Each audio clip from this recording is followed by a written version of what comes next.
This is the Fertile Mindset podcast, where we explore all the emotional aspects of fertility to support you on your path to parenthood.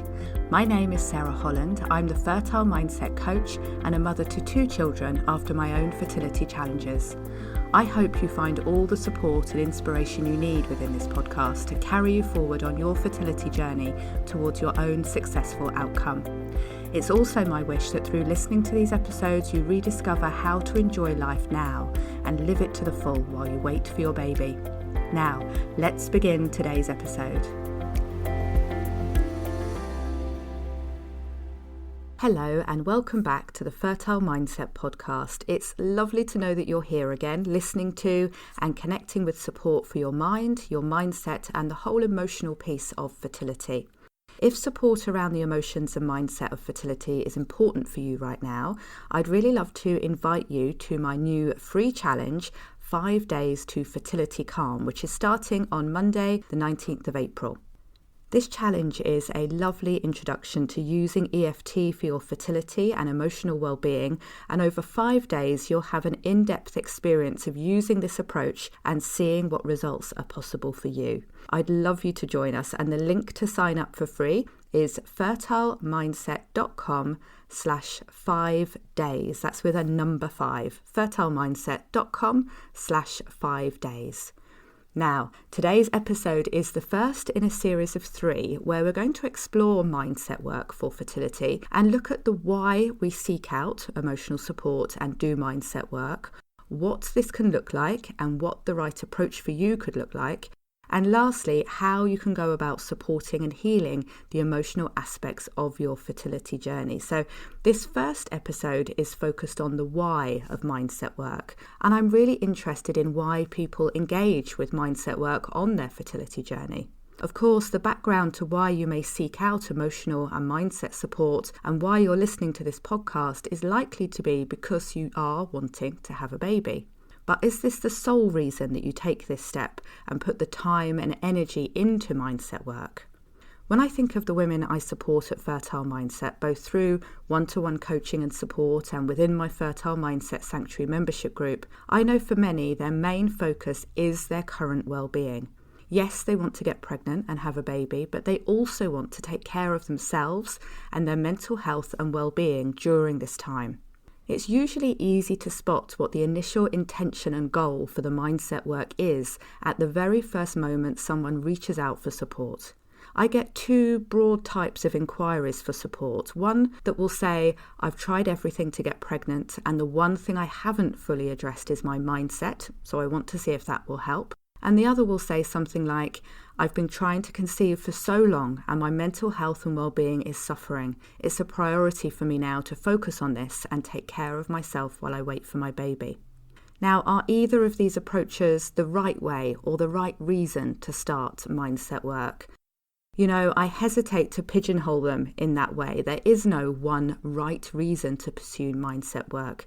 If they've taken the time to reach out, to write an email and ask for support for whatever reason, then this shows it's important to them in this moment. It's something they need to address and would like support with.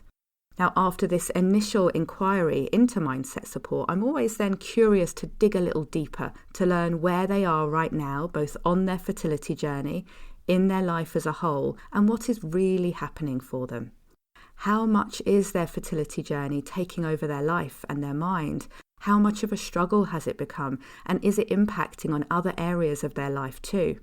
So whilst they might reach out saying, look, I just want to find out what will help me to get pregnant, and if that is mindset work, EFT, meditation or whatever, then I'll do it. But I know that there can be a lot more going on under the surface. And through doing the mindset work purely for the reasons of having a baby, they then go on to learn a lot about themselves, how they're being impacted by their fertility struggles, and then nurture themselves as a priority, which I always love to see when a woman puts herself at the centre of the fertility journey and takes care of herself, her emotional well-being and mental health as a priority. In the 20 years I've been hearing from women and receiving these initial inquiries for support, a good number of times I've sensed panic in their emails and a sense of, I will do anything and pay anything. My instinct here is to help them slow down. bring some space to their mind and clarity to their thoughts. I don't want anyone adding on support with me as just another thing to add to the list of all the things they're doing for their fertility. Like a checklist of all the things they've been told that will help, and if they get them all ticked off, then surely a baby will be the result. If we instead take a moment to calm the mind and thoughts, we'll know that this isn't the automatic outcome. The harder we try, the more we do, the more certain it is that we'll get to our end goal of having a baby isn't necessarily true. In fact, constantly adding more things to that checklist and then adding them into your life too is only sure to lead to one thing: overwhelm. Also, exhaustion, both mental and physical, and probably exhaustion of your time and your finances too, and a lack of focus. When we try to do many things all at once, however good our intentions, it's understandable that we'd not be able to focus on any of them particularly well. If you decide to do the mindset work using a technique like EFT, then you want to give it the time and focus it needs to bring you real results. And it's the same with anything that you take on for your health and well-being: yoga, meditation, healthy eating, good nutrition. In order to reap the results of these practices and habits, they need to become a regular part of your everyday life. Not something you just pick up now and again, then forget about the next time another promised fertility solution comes along. So, coming back to what I was saying about digging a little deeper. I will do this in the very first conversation I have with someone after their initial inquiry. I'll listen to them carefully. I'll ask questions to learn more about them, their motivations to be reaching out for mindset support, and their general emotional situation at this time in their life. If they're feeling fear, panic, even desperation, and that is why they want to get started with mindset work ASAP, then it's that mindset that I will suggest we focus on first. In fact, this has been the beginning for many of the support relationships that I've had with my clients. We'll start with the mindset that they currently have, recognize if it feels supportive or not, and then begin our work. It's beautiful to see how quickly perspective can change and how much more clearly we can then look at ourselves and our current situation. With that clarity, we start to make much more conscious, present decisions that really support us and feel good, rather than making quick, panicked decisions from a place of fear. I've known people strip back all the things they were doing to apparently support their fertility once they got to a clearer, calmer place in their mind. And this is why I say that mindset work can be the most important thing to bring into your fertility plan. Yes, I know it can feel like you're being more proactive, doing things that seem to support your body directly and therefore your fertility, like focusing on what you put into your body by way of food, supplements or herbs, and how you exercise and take care of your body, whether that's through yoga, fertility massage or acupuncture, to name just a tiny number of the many things that are often on that fertility checklist. But without support for your mind and the calm and clarity, it will all be so much harder, more exhausting and potentially ineffective as you try to do too much from a place of fear. Now, this isn't where everyone starts from, and as I said, I do get the initial inquiries too that are more along the lines of, I know my emotional well-being is suffering under the strain of fertility issues and I need to have some support. And I would say that in general, we are all much more aware now than we have ever been before of the importance of and the impact of our emotional well-being and mental health. And this awareness has been somewhat speeded up by the extra pressure and stress we've all been experiencing in some way over the last year of the pandemic and restrictions in our lives.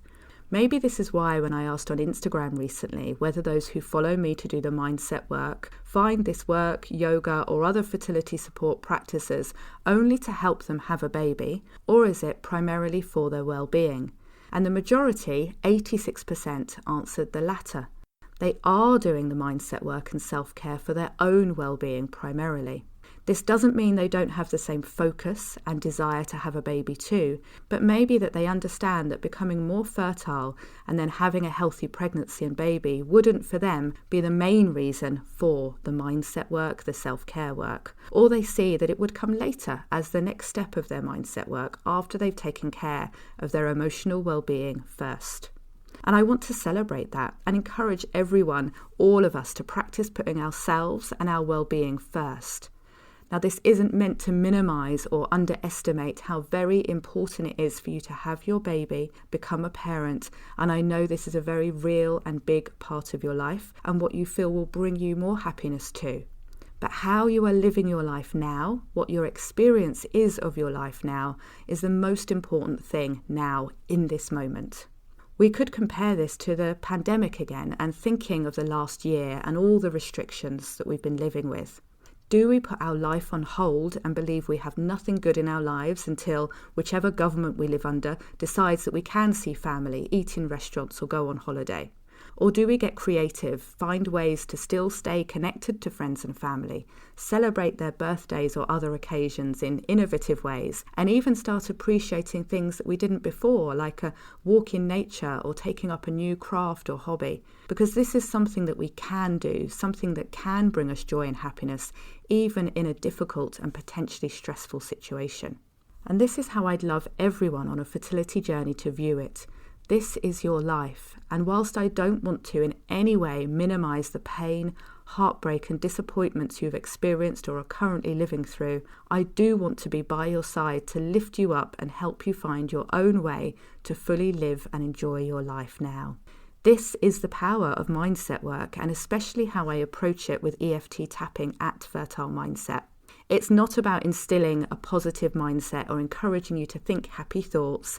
It's about truly acknowledging how you feel and then finding your way to uncover your own strength, tenacity, clarity, and calm. This is the why of the work I do and the support I give. I want you to live every moment of your life now, your one precious life that deserves to be lived free of pain, suffering, and fear as much as possible. And when I see others discover that why for themselves during their fertility journey too, it's so wonderful to see. There are so many layers to mindset work, and although we may start in one place and for one key reason, the journey of doing this work could take you in many directions. I've spoken already about starting with an intention to find something that will help them conceive and have their baby, and how this can then lead to deeper work around themselves and their emotional well-being. But the opposite can happen too. I can receive an initial inquiry from someone who is primarily focused on doing mindset work and having support for their emotional well-being. But then as they start to feel stronger, calmer and clearer in their mind, they also have a curiosity about how their mind could be impacting on their fertility journey. They may explore whether they have any thoughts, feelings or beliefs that are in conflict with wanting to have a baby and become a mother. They may be interested in seeking out and releasing any potential emotional blocks they have to conceiving. It can feel like they have two different perspectives on their fertility journey. On the one hand, they want to be a mother more than anything and are working every day in some way to make that happen. But at the same time, they feel themselves holding back in some way, maybe to protect themselves from something that feels risky or uncomfortable about embarking on this path to parenthood. This could be fears and worry about pregnancy and birth, or around how they feel about becoming a parent.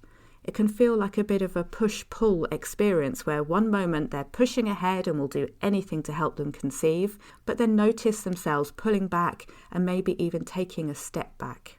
Once the initial mindset work on the current stress and overwhelm is done, it brings space and clarity for many to then look at this deeper work.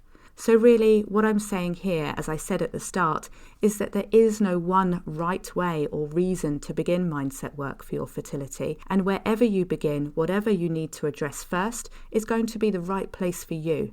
But then be ready for this journey to open up, to learn more about yourself, to take a path towards mindset work that you didn't expect or know that you needed.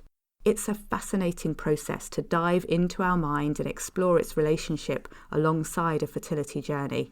As you're listening to this podcast, I expect it's something you're interested in exploring more. And while there is always an open invitation for you to get in touch if you'd like my support, today I also have a very special invitation for you to join my 5 Days to Fertility Calm Challenge, which is an opportunity to be supported by me and an amazing group of others who are taking part to explore the mindset, the emotional aspects of your fertility. 5 Days to Fertility Calm starts on Monday, the 19th of April, and then every day for 5 days you're going to be guided through using EFT on key issues related to fertility and given space to do this mindset work with my support. It only takes a few minutes each day to take part, but the results you can see after 5 days together are amazing. It's been a couple of years since I've run this particular challenge, and I'm so excited to get started and see what comes out of this time together. We have people joining who are considering IVF, or they're within a cycle right now, or at many other stages on their own fertility journey. It doesn't matter what is happening for you or what you're currently doing for your fertility, any treatment you're having. 5 Days to Fertility Calm is for everyone. Everyone who is on a path to parenthood of any kind, who wants to take care of their emotional well-being, their mindset side of their fertility. Whatever your why reason is, whatever your reason for joining us, you are very welcome. And I look forward to seeing what happens in the 5 days together. Now, it starts on Monday, the 19th of April, and we also have a preparation session on Friday, which is tomorrow if you're listening to this on the podcast release day. The preparation session will be live at 8 p.m. UK time on Friday, the 16th of April. But it's also recorded, so you can catch up at any time during the weekend before we begin on Monday, the 19th. And even if you're listening to this podcast partway through the challenge week, do still join us and jump in on whatever day that we're on. We'd really love to see you. The link to register for 5 Days to Fertility Calm is fertilemindset.com/5 days. And remember, that's with a number 5, fertilemindset.com/5 days. Thank you so much for joining me on this episode of the Fertile Mindset podcast. Next week, we're going to continue to look at mindset work for fertility. And following on from this episode about the why of mindset work, next week we'll be looking at the what. What can we address under the umbrella of mindset work? How can you find out what you want to and need to work on? And what approaches can we take to ensure we work effectively and thoroughly and help you create a true fertile mindset that's supportive of you and your fertility? I look forward to diving into that topic with you next week, and hopefully before, I'll see you at 5 Days to Fertility Calm. Speak to you again soon. I'm so pleased you're listening to the Fertile Mindset podcast, and now I would love to invite you to join us in the Fertile Mindset Sanctuary. The Sanctuary is my fertility support membership, which is focused on taking care of you and helping you enjoy your life while you wait for your baby. In the Sanctuary, I'll guide you through using an amazing technique called EFT or tapping, and you'll soon be feeling less stressed and more joyful. If you're not already in the Sanctuary, do come and join us today, because the best time to start receiving support on your fertility journey is always right now. Honestly, it makes such a difference to have good quality emotional support and techniques that you can pick up and use yourself whenever you need them. Go to fertilemindset.com/sanctuary to join us today. I look forward to hopefully seeing you there and at the next episode of the Fertile Mindset podcast.